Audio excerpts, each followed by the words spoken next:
Hello everyone and welcome to the League One Lowdown preview show. My name is Sam and once again I'm joined by my fellow previewist, Mr. Callum. How are you, Callum? I'm all right, Sam. How are you? Yeah, not too bad. Very busy day at work, but we are here. We're here to talk some football and I'm very much looking forward to the show ahead. We've got a little bit of a different show with some questions and then we're adding a new section in just for this week called the NPower Man. Seb and Jamie in their review show on Monday did the Barclays Man. I've just renamed it to the NPower Man, a player from the NPower League One days who sticks in your mind. Doesn't have to be for your club, but my pick is. It doesn't have to be. So we'll see what Callum's come up with a little bit later on. If it helps, I've had a great day making lemon drizzle cake. That was very stressful. I can imagine baking is stressful. You've got to get all the timings right and the mixture. Piece of cake. I mean, yeah. It did start leaking over the tin, but we don't need to talk about that. We had a saviour at the time. It's fine. So, business first, Callum. Last week's predictions. So the scores going into this week were me 18 and Callum had 36 points. If you're unfamiliar with how this works, you get 1 point for a correct outcome and 3 points for a correct score. This week, I'm pleased to say that I have finally won my first week of the season. I got a total of 11 points, which still isn't very good, but 3 correct scores for Mansfield, Peterborough and Birmingham, and 2 correct outcomes with Northampton and Shrewsbury. Callum, you still scored 8 points with 1 correct score for Reading and Leyton Orient. And then you got 5 correct outcomes. So overall, you got more games actually. I was going to say, I take the moral victory here. You just got lucky with numbers. You got Mansfield, Shrewsbury, Bolton, Bristol Rovers, and Birmingham outcomes correct, giving you 8 points, which puts the totals on me to 29 and Callum to 44. Obviously, I base mine a lot more on statistics, and Callum, you kind of just go with the flow, don't you? I go on a whim, yeah. I just think, that might happen. So I'm hoping as the season goes on, my statistics, sort of more statistical view, comes out on top. But still very early days. So moving on to a quick recap of last night in the Carabao Cup at the time of recording this on a Wednesday evening. We had the Carabao Cup as of last night. So we had Blackpool losing 1-0 to Sheffield Wednesday, a club that Steve Bruce previously managed, only by the goal to nil. We then had Barnsley losing 7-0 to Manchester United, which I don't know. Have you listened to Darryl Clark's post-match yet? I saw the clip that was on. Was it BBC South Yorkshire? Which I forget the name of their Twitter account, but I think is it Football Heaven, which Something I think is an incredible name because it sounds like a strip club you'd see a few professional footballers in that I'm not going to name for legal reasons. But yeah, I mean, harsh but fair. I mean, it's one of them. You lose 7-0 to Manchester United, who weren't exactly playing a B team, were they? I'll be honest. But as with Manchester United being the team that I was born and raised supporting, ha. Sucks to be you, Seb. Yeah, I think it's a good point on Darryl Clark's comments. Firm but fair, I think is a very good way of putting it. It also shows the lofty ambitions he has.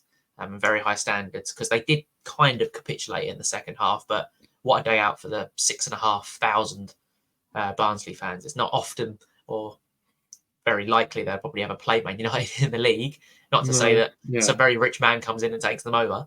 So at the end of the day, they probably just see it as a brilliant day out.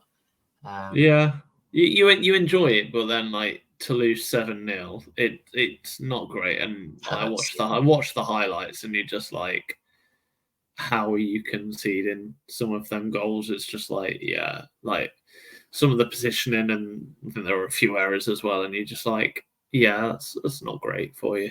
And then my team later on, they lost 3-1 away at Brentford. I very much enjoyed my evening there. I had 10 minutes of hope when we took the lead. One thing I will say is Premier League stewards, they are right arseholes. That's about, do they? And the Brentford's ground, so it's, if you've never been, it's literally, at the moment, they are building flats literally behind the ground. You then have to go down an alleyway, follow it around literally between people's front yards, then go steps and you're there. But I've never had this at a football game. So obviously they ask how old you are. So you tell them your age. And then they're like, oh, we're going to have to pat you down because you're over 18. And they tap you down. Is this your wallet in your pocket? It's like, yes, most people carry a wallet or a purse with them. Or can I check inside your wallet, please? What? I've never, ever heard of that, ever. It's like, well, feel free. There's literally nothing in there. No money or anything, so you can't take it. But I thought that was kind of weird. That's a bit naff, but yeah, I've never heard of that. But I very much enjoyed my evening out. But the stadium is pretty naff. The food selection was naff, and the Brentford atmosphere is possibly one of the worst I've ever seen at a football game. I know it's the Carabao Cup, but yeah, it was pretty poor. Oh well, as long as you had those 10 minutes of hope, that's what football. I had the 10 minutes of hope. I literally thought I was going to have a heart attack when we scored because I had a shooting pain shoot up my left shoulder straight after we scored. I was like, oh, this is it. I'm going to die. But no, the club hasn't killed me off just yet. It might do in 6 months' time or whatnot when you're still in the bottom four. Oh, you had to get it in there, didn't you? Yeah. How many times do you reckon? How many times do you reckon I will mention this? Too many times. I'm gonna say. So this week's fantasy EFL pick, Callum. Have you got someone in your mind, or do you want me to go first for this week? I have got someone in mind. Oh, I do. Just about. I saw it coming up, and I was like, Christ, should probably think on my feet. But Jack Marriott. Okay. I think obviously Wrexham. No, it wasn't a humiliation at all. Birmingham, with the amount of money they've spent, obviously, I don't want to say it's humbling either. But I think as the match got closer, there was a lot of simmering tension between both fan bases and whatnot. So,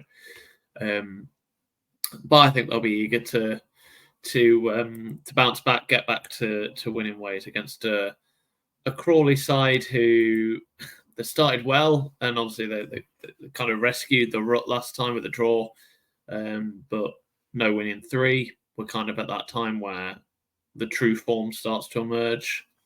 13th is by no means, but it is still first versus 13th, right? So it'll be an interesting game, I think, but I will go with Jack Marriott. Okay. I have gone with Kone, the Wycombe striker, playing Cambridge United this week. Cambridge have the second worst defence in League One. Gary Monk can't buy a win. Shane Lavery's now injured for Cambridge, so they're not going to be able to score a goal. And Wycombe, to be fair to them, can score goals. They can't defend, but they can score goals, create chances. So I'm going for Kone of Wycombe. No, my luck, he now won't start. This happened last week, so I've gone for Kone of Wycombe. And if he doesn't play, you pick Adoa. You pick basically the other Wycombe striker. So that's my recommendation for this week. I've given my goal scorer for the week, and I presume that the player you've picked in Jack Marriott, you expect him to score this week. I expect him to score. There's also I want to kind of give an honourable mention. I feel like I've not mentioned Lincoln City in the opening 10 minutes of this podcast, so I must do now. But I think it's about time Jovan McCarthy got his first goal of the season. He's been incredibly impressive. But I think he's already scored. I can't remember whether in the cup or whatnot, but he's not scored in a few weeks at least. And I think it'd be nice to see him get a goal. Again, finally, he's been incredibly impressive, but just doesn't have that end result at the minute. All of them goals seem to be going to Ben House.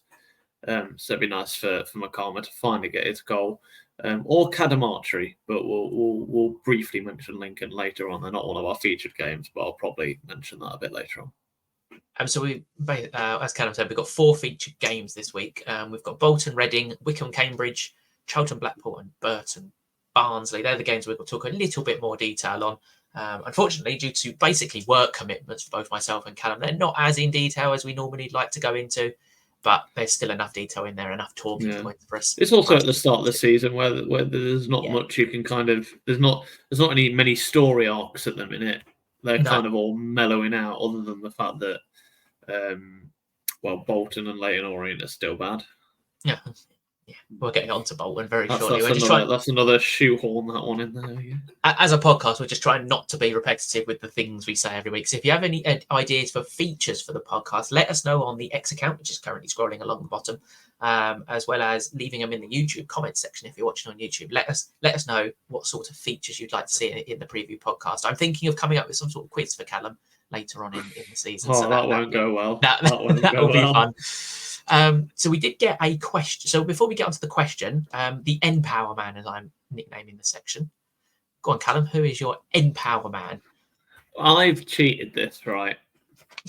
So I am going to suggest the entirety of the Brighton and Hove Albion and Southampton squads from 2010-11, because looking back at them, right, and how those teams were allowed to compete in this league is a bit of a joke. For Southampton, right, you had Alex Oxlade-Chamberlain, who is still, I think, where are Besiktas? They're in. He left Besiktas. Oh, has he left? I think. Well, on here it's still showing they're at. I think he left Besiktas. Besiktas. Anyway, he's still playing, but bear in mind he was only 17 this season, but he was there. Ricky Lambert, Jose Font, Morgan Schneidlin, who of course went to Manchester United, Adam Lallana, who's been at Liverpool since then. Just an incredible team. And then you go and look at, I need I mention, I don't think he played really much this year, but James Ward-Prowse was also in that squad. He's still obviously at a good level. And then you go to the Brighton squad. Chris Wood played League One football, people. Loire, a player that I think most of us can remember. James Tunnicliffe, who I believe we were talking, came through the Manchester United ranks. You've also got Glenn Murray, who I think was either top goal scorer or second top goal scorer that season. And then Ashley Barnes as well. And the big name that I think both of us were just like, okay. Bear in mind, he was 19 this season and only valued at 50k, right? According to Transfermarkt, this guy was valued at £50,000 when he was 19. He's now an England centre-back who plays in the Premier League and has played in European competitions. Lewis Dunk. Mr. I love an own goal. Yes, him. But he's still a great player, so... So you've just nominated a whole squad of players. I've just nominated an entire promotion because I could not make my mind up. Oh, and Liam Gridcut was also in this team. So we could keep going. There was a lot of players. Craig Noon as well was also in that team. So yeah, I'll let you nominate your player because there's too many. I could be here all day. So the player I've picked is Craig McHale-Smith. A man that seemingly scored goals mainly at Peterborough because I'm pretty sure he had about 2 spells at Peterborough. A man that just loved a goal in League One. My honourable mention for my own club was Dean Cox, a man who played over 200 games, I believe, at League One level. Over 50 goals, over 50 assists. For a winger, that's not exactly bad going. Not bad going. Not bad going at all. I have seen this Barclaysman trend and... I quite like it, to be honest. I do. It's that memories, isn't it? It's so full of reminiscing, and that's what I quite enjoy. I like thinking about what life was like back then. I also think the quality of individual player, other than Messi, Ronaldo, is probably less. If that makes sense, there's less memorable players nowadays than back then. Yeah, like you could go back and name people like Helder Harigason. Helgeson, who played for Bolton, Ivan Campo, and people like that. But nowadays, in 10 years, you're probably never going to be able to name a Bolton player if you don't support them. No. I just honestly that era of football when do you know what I think helped with that though? Everyone had Match Attax. Yeah, I loved Match Attax. Everyone had Match Attax and whatnot. That was such an era. I love that. I'm sure if I went into the attic at my mum's house, I would find like my 2011, 2012 Match Attax. I used to collect them religiously. Like if I did well at football, I'd get like 2 packets of Match Attax. Oh, what an era! What an era of football, man. If you try and buy any pack of Match Attax now, you get 5 cards instead of 8, and they're £1 a pack. Yeah, it's like it's almost as if they saw the money in it, and I'm like, damn. Yeah. Every time I go into like a Tesco's or something, and they are sat there on the shelf, it's like I really want it, but it's like I shouldn't buy it. It's just a waste of money. If I had enough disposable income, I would do, but I don't. So no, I'm gonna forgo this one and not get carried away. And then the question before we move on to our first feature game, we got posted in our group chat earlier. And has the teams spending in League One, such as Birmingham, Wrexham, Huddersfield, they were the three teams that mentioned, so please don't kill me and Callum, impacted the competitiveness of League One? I don't think so.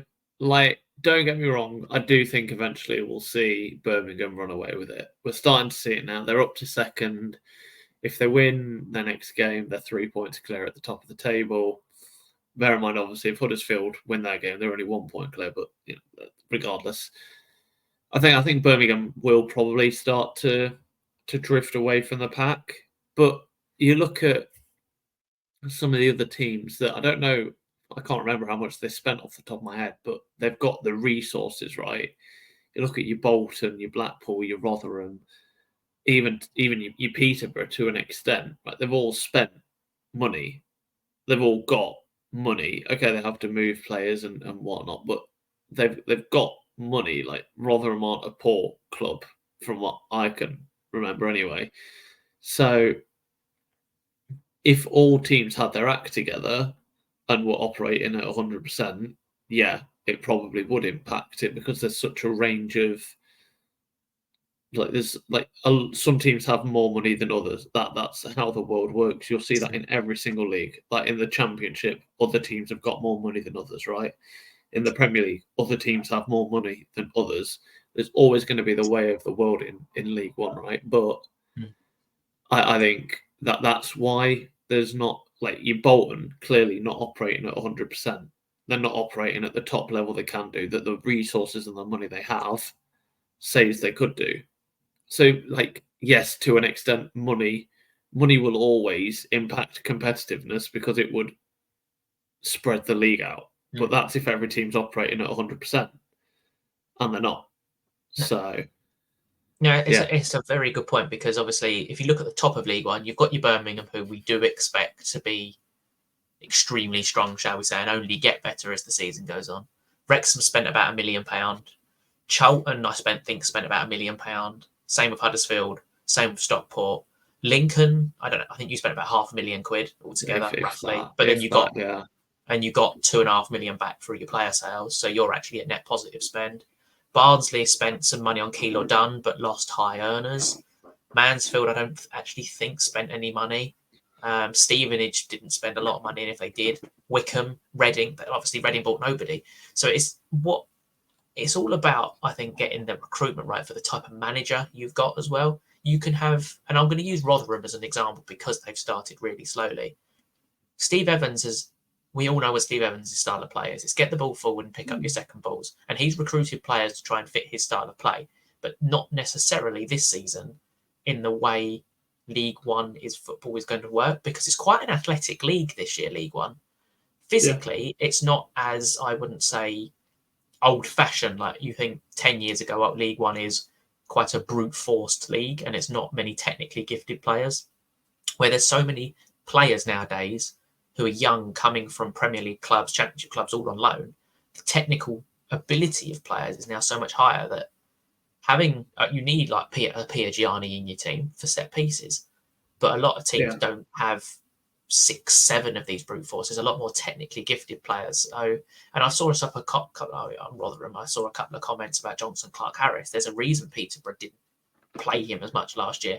They could have very easily played him all season because he's a proven goal scorer. He was in the last year of his contract, so Peterborough were obviously not going to play him as much, tried to actively sell him, but they didn't think his legs could last longer than 60 minutes, and Rotherham are starting to find that out.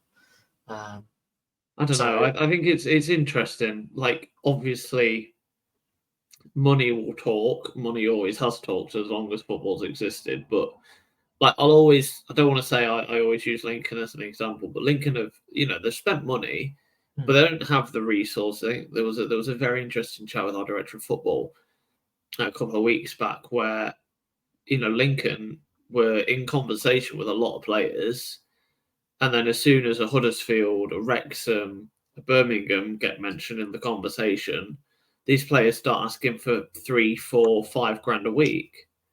Yeah. And that's just like for Lincoln City, that's not possible. No. There's a reason, and I'm not just talking about Lincoln here. Like Lincoln have got good resources. I hate to imagine what like a fan-owned club like Exeter have got. Crawley. The teams that have come up, with the exception of Wrexham and Stockport, really, like Mansfield, decent sized club, but again, it takes a while to like grow to this level. Even I don't want to say Leyton Orient because they're, but they were in the National League not too long ago. Yeah. Like, the resources are a completely different level. Well, at the same time, I can't remember. I'm not sure about the timelines exactly in my head, but Leyton Orient were in the National League when Huddersfield were in the Premier League. Like, they're not too dissimilar, right? Yeah. Like, and that's where these teams meet, right? Mm-hmm. So you can't ever expect both teams to be, or all teams to be on a level playing field. That's just not how football works. And the beauty of the EFL is you've always got one surprise package, haven't you? Money doesn't always buy a success, and there's always one team that has a group of players who are just all buy into everything, stay fit all year, you get no suspensions, and it just magically works. Who in the next year will probably get relegated. Because they'll lose all their good players. Yeah, they'll have this season. So. And it's a bit like, I'll use Link before we quickly move on to Bolton and Reading, because I'm very aware of timings here. When you had Brendan Johnson and Morgan Rogers in that same team, incredible team, playoffs, yeah. But the next season, we finished 17th. Yeah, I think 17th off the top of my head. Like, it just wasn't great, but that's how this league works. Yeah. So we're going to move on to a Bolton Reading, and then we'll have a quick ad break after. So obviously, Bolton have had have had a very shocking, a shocking and abysmal start, which I don't think any of us foresaw, really. Like, you looked at their summer recruitment and you thought, they're going to be up there again. Obviously, with an opening day win against Orient, they haven't won since. I don't know if you listened to Ian Everts post-match. They, for some unknown reason, Bolton hide it behind a paywall, but they did a interview with BBC. I think it was BBC Radio Bolton or something like that. Yeah. Great. And he kind of contradicted himself. It's like, I'll always take the blame, but then went on about players and how, then criticised the fans about there being a negative atmosphere since Wembley around the club. There's been some talk of behind-the-scenes changes in terms of assistant managers and captains at Bolton as well, which probably doesn't help the situation. The problem Bolton have is Ian Evatt owns a very small percentage of Bolton. So if they were to sack Ian Evatt, they would ultimately be sacking an owner. So I don't really know how that would work for legal reasons. All sort of paperwork, I suspect they probably have to buy his share out to get rid of him and then get a manager in. I think Ryan Lowe or Stephen Schumacher are probably the most obvious appointments for Bolton, who currently sit 22nd in expected goals, which is, I think it's maybe a time for a fresh voice. It's time for a change of system, but Ian Evatt seems a bit stubborn in his ways, and they're 14th in terms of expected goals conceded. You can't blame him for being stubborn, right? No. Like, how many times have they made the playoffs in his 4 years? Twice in 4 years. It's a decent record, right? But then you've also got to blame him, because if you've made it twice to the playoffs and you've never actually made it to the automatics, something's not right. So I don't know. I think the more I think about Bolton, the more I think that my theory of, well, it's not just my theory, but the idea that he's just grown stale. Yeah. Like, you can't be, like, these days, just the way that football works. And it's kind of like, this is a reason why we don't really see, like, the Sir Alex Fergusons and the Wengers of, like, 25 years plus. Is because managers don't really change how they play football, right? No. But you've got so many different analysts and stuff who can watch a team play that every team will know how a Bolton team is set up now. They've got 4 years of data to see how a Bolton side can set up, right? So I just think it's very. I don't want to say his bread has gone stale, but the bread is slightly stale, if that makes sense. So I've got a little statistic here. So Bolton, I know they're at home this weekend, but they've won 4 away games since February. That's poor. It is just poor. And then if you mention, like, obviously the fans aren't going to be great either.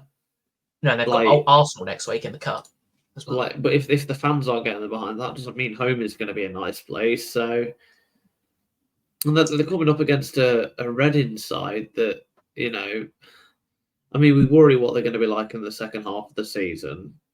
That they've had they're not consistent at the minute. What is it? A draw, a win, a loss, a win, and a loss. Like, you can't really predict where they're going, but at the rate they're going, they seem to win every other match. So this probably, I don't know. I don't know where this game will go. I really don't know. Yeah, obviously, I went to the Reading game last week, and the problem I think with Reading is their squad is still very young. While it had the year's experience last year, it is still averagely quite a young squad with an average age of 23.3, which is the second lowest in the league, just behind Wigan, I believe.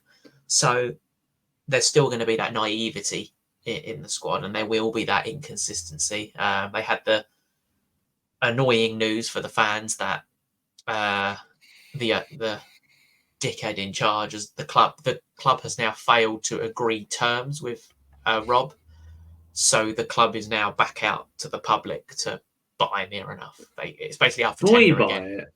Because honest to God, like, I'll just buy it. I don't think this man wants to sell that club. It keeps him in the headlines, doesn't it? Like, it keeps him in the headlines. It keeps the protests away to say, "Oh yeah, we're in deep negotiations for something," but that's all failed.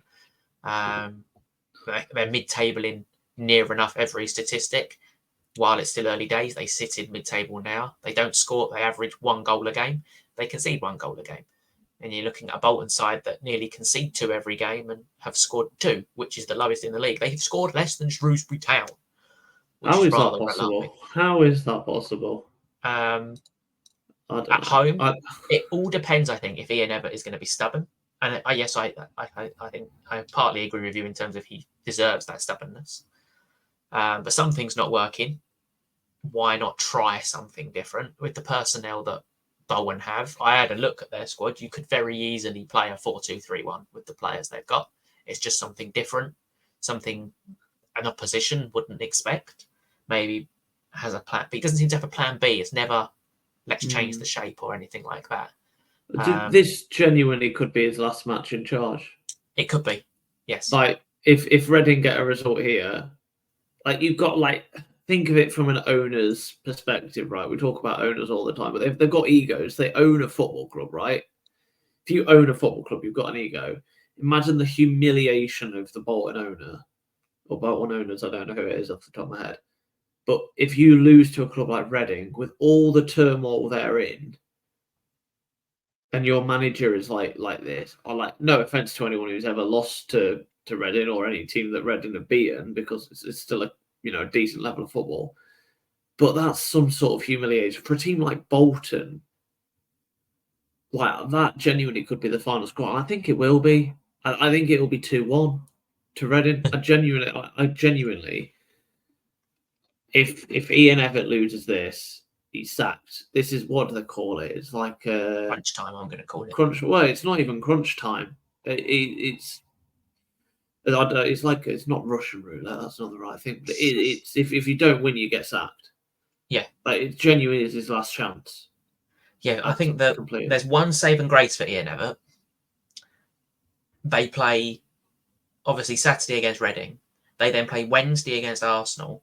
Then play Saturday against Crawley, Tuesday against Northampton, Saturday against Shrewsbury. Then they've got the EFL Trophy game, and then it's an international break, which I suspect they will have players for. So, they're 3 winnable matches. Yeah. But it's not like there's even, like, I'd get that, but owners aren't thick. Owners will be owners will be chatting to like you say, Stephen Schumacher and Ryan Lowe and whatnot. They've got to be. I mean, it would not have surprised me if they've had a chat with. We talk about like Orient's crap form. Would not surprise me if they've had chats with Wellens. Like these things happen behind the doors all the time. Like just a phone call whilst they're at home, like just happens all the time, right? We don't realize it. We don't see it. Only a fraction of the gossip that actually happens ever gets out completely. This isn't me speculating at all, but these conversations will have been had. I need to stop going on a rant because we'll be here all night. But I genuinely just think, yeah, Ian Evatt, I mean, I'm sure you're a nice bloke, but I'd pack your bags. Borrowed time. So I've gone for a 1-1 draw and you've gone for a 2-1 Reading win. So we're going to a quick ad break now and we'll come back for the second half. Okay, and welcome back. I totally didn't click the wrong button once again for the second week out of 3. So moving on to Wrexham, Wycombe versus Cambridge United, a club I don't think we've actually spoken enough about, Wycombe Wanderers. Matt Bloomfield obviously ended the season extremely well last season. While they struggled, I think it's fair to say, in the opening couple of games, they've picked up a bit of form, sitting in 10th place now, unbeaten in 3, scoring goals for fun, average 2 goals a game. Conceded 9, however, so their games average 3.8 goals. So you get value for money if you watch Wanderers this season against the Cambridge side, who, let's face it, are probably worse than what Shrewsbury were last year. Maybe more, but they can't defend. At least with Shrewsbury, you could say, oh, they look at least organised. It's just not the quality is there. But under Gary Monk, I think we obviously mentioned it with Gary Monk a couple of times. I think they've won 2 games with Gary Monk in charge since March. And he's probably another manager that's probably feeling the heat, shall we say. Yeah.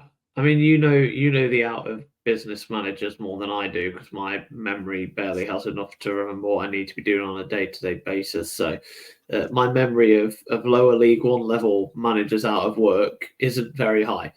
But we talk about the managers that could come in at Bolton because they've got the money.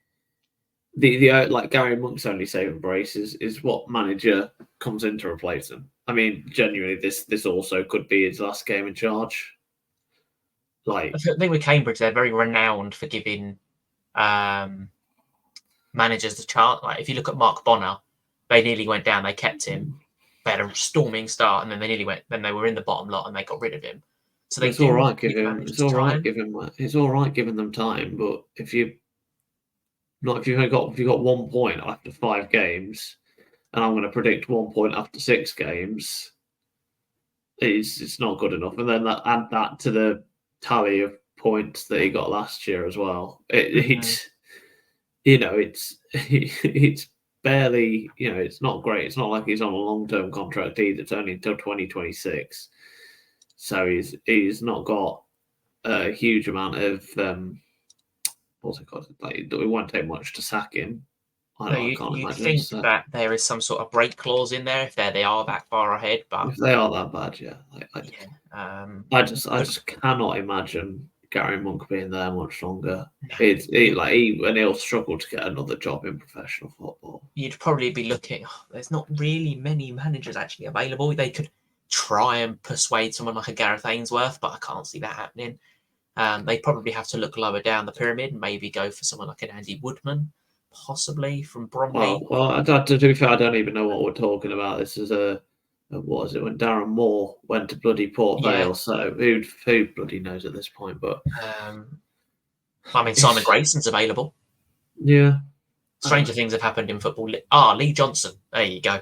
There's the next Cambridge manager. He's had about 60 clubs in about 4 years. So I don't know. To keep it simple, Wycombe will probably walk away 2-0, win 2-0. No, go through. I'll go 3-0. I'll go 3-0. I was gonna. Yeah, I'll go 2-0. What's happened there? Just to give a behind the scenes, is Sam typed 3 into our sheet, and as soon as I changed my score, he went back and typed 2 for himself. So he's gone with the score that I haven't gone with here. After last week, I think I'm going to because I won. So Wycombe comfortable winners and a clean sheet. So basically, if you want to win in Fantasy EFL this week, Wycombe's your team to go for. Maybe not any players to pick from this game is Charlton versus Blackpool. Yeah. Charlton don't score goals, but they don't concede goals. Blackpool score goals and concede goals. So some record's going to have to give. There's either going to be lots of goals or there's going to be no goals. And with a Steve Bruce team, obviously a 2-1 and a 1-0 is a hell of a drop from the goals that they've been having in their games. Obviously, we've mentioned numerous times about Nathan Jones and how organised his teams are. While they don't pose the attacking threat, shall we say, with only 1.5 average goals per game, they are extremely organised. They're extremely difficult to beat. They're a team that have, I think it's a little bit different from old Charlton teams. Old Charlton teams I thought would always capitulate, especially a last year Charlton team. They go behind and they can't fight back. This Charlton team doesn't seem to have that under. He has installed a do not die, I suppose, attitude into this Charlton squad. I'd like to know what sort of team building activities they have to do that. Like, to just go paintballing a bunch of times and just say, don't let all your team members die, and this is what you need to do on the pitch. I don't get how you install that attitude, but I don't manage a football club, so I don't need to worry about it. I think a lot of it is nowadays, especially with like modern football, it's like psychologists and stuff like that. They probably have a psychologist at the club. Yeah. Clubs are so well done off the pitch, if that makes sense. Set up off the pitch now with backroom staff that I wouldn't be surprised if a club like Charlton had someone like a psychologist. But I think what Nathan Jones has done is brought a lot of experience into that Charlton team as well. They've not gone for non-tested League One players. They've gone for tried and tested League One players, as well as adding that little bit of Championship quality, I suppose, in someone like a Greg Doherty, who's their captain. I mean, Blackpool are an interesting side, I think. They're not. I feel like we don't. You are. I don't know what you're going to get from them. That's the problem. Exactly. Yeah. Like, yeah, winning 2-1 at home against Exeter's all right. Granted, the manner in which they did it is probably the more pleasing way, but 2-1 against Exeter, that's one game. Like, you don't really count cup games. It's the league that matters. So we don't really know what to expect from Blackpool at all. Charlton, we know what to expect. They need to get a bit of a run going after a loss and a draw they won last time. But yeah, I'd back them. I'd back Charlton 2-1 probably. Okay. 2-1. I really don't know what to do with this one because Blackpool can score goals for fun, but they can't defend. But Steve Bruce probably hasn't had a lot of time on the training pitch, but in the little time he has, they do seem to not concede as many, if that makes sense. Yeah. I'm gonna go with a 1-1 draw, another 1-1 draw. I think. Yeah.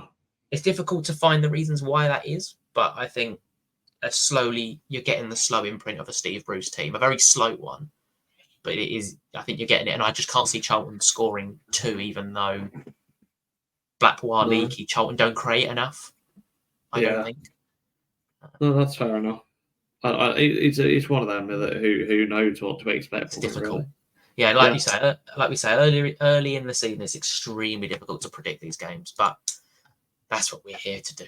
So next on the list is Burton Albion versus Barnsley. Barnsley fresh off their 7-0 defeat to Premier League opposition, but with the comments of Darryl Clark ringing in their ears, what do we think? Burton are currently 4th in XG conceded and 16th in expected goals, and Barnsley are 11th in XG conceded, but are 3rd in expected goals. What's the record for the most League One draws in a row? I imagine that's not the thing you carry in your head, but it can't be much more than 4, right? I think it's. I remember a couple of years ago, someone drew. I think it was 8 in a row. I am pretty sure somebody drew 8 in a row, and I'm going to find that out while you ramble away. Yes.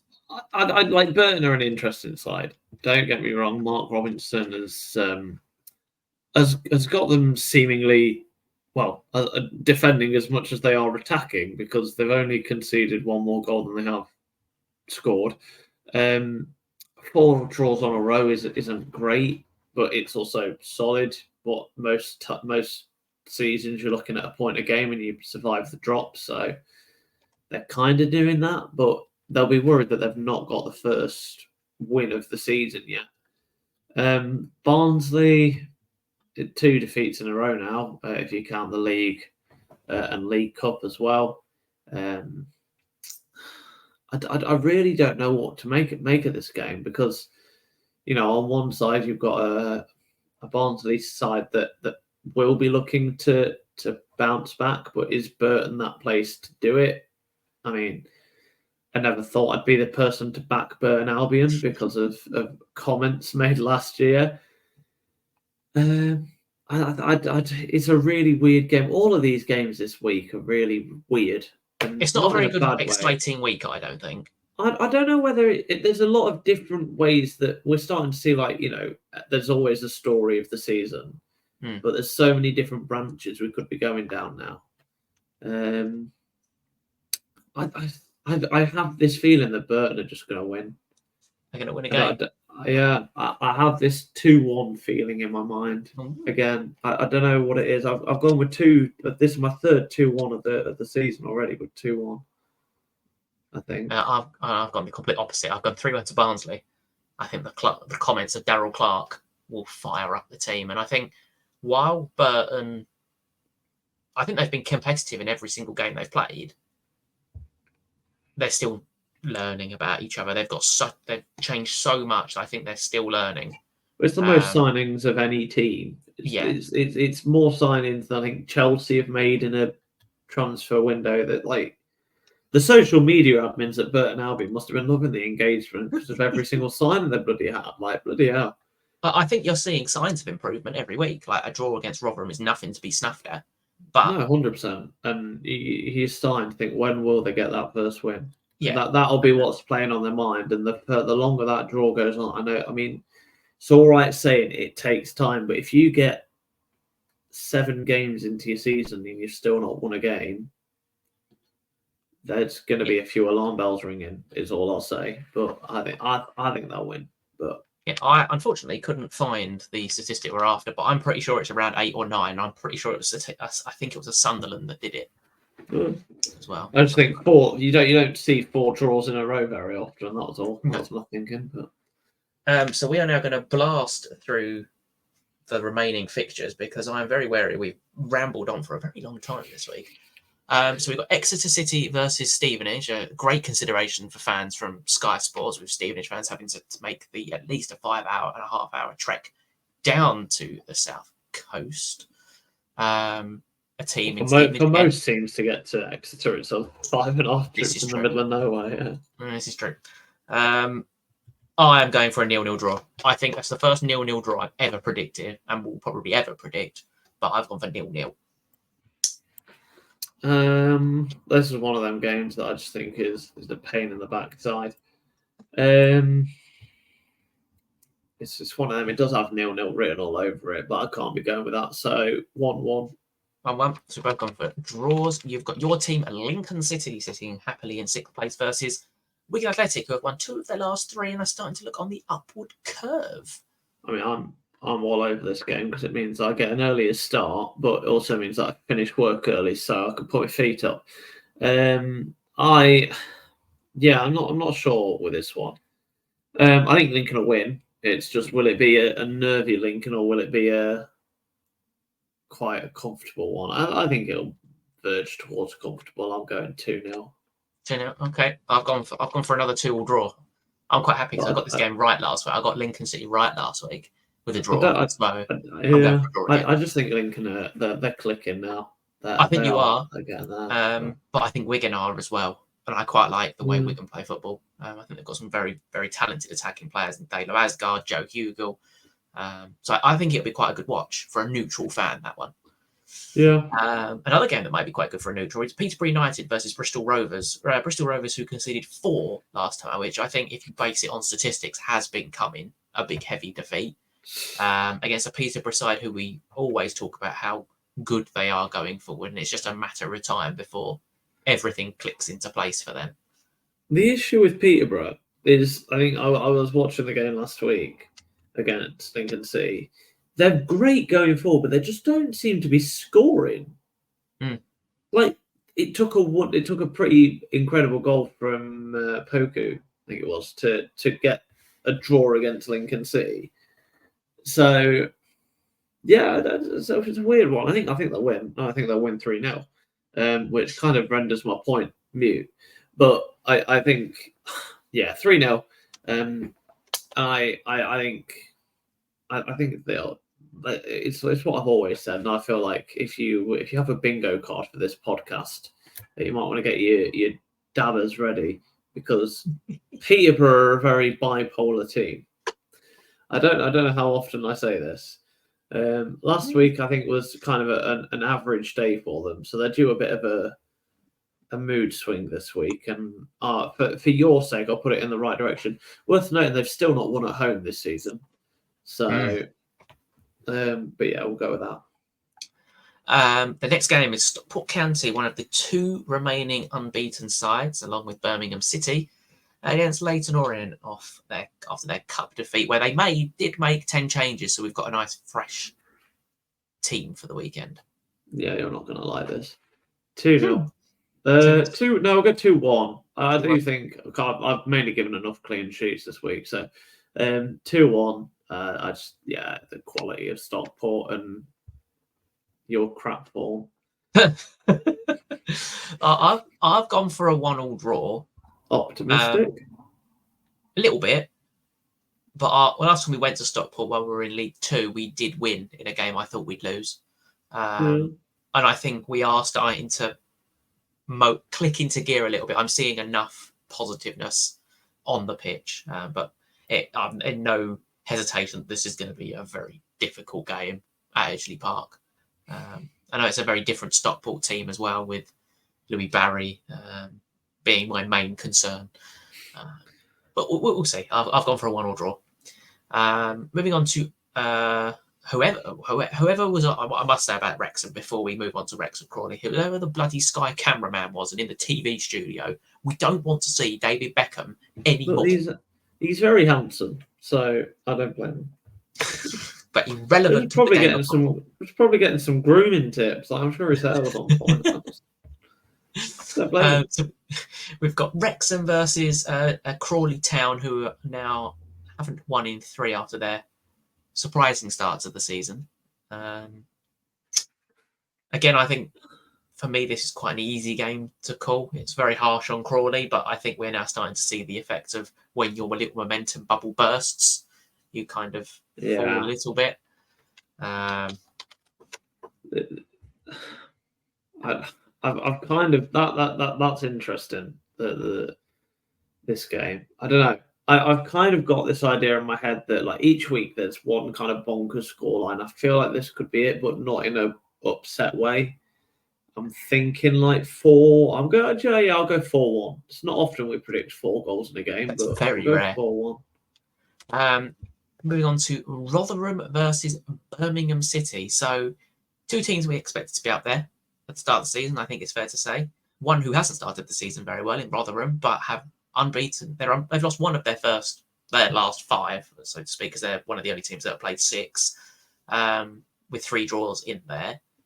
Against the Birmingham City side who look like they're starting to motor. And when you've got a front 2 of Jay Stansfield and Alfie May, you could possibly concede 5 one week, but still win 6-5.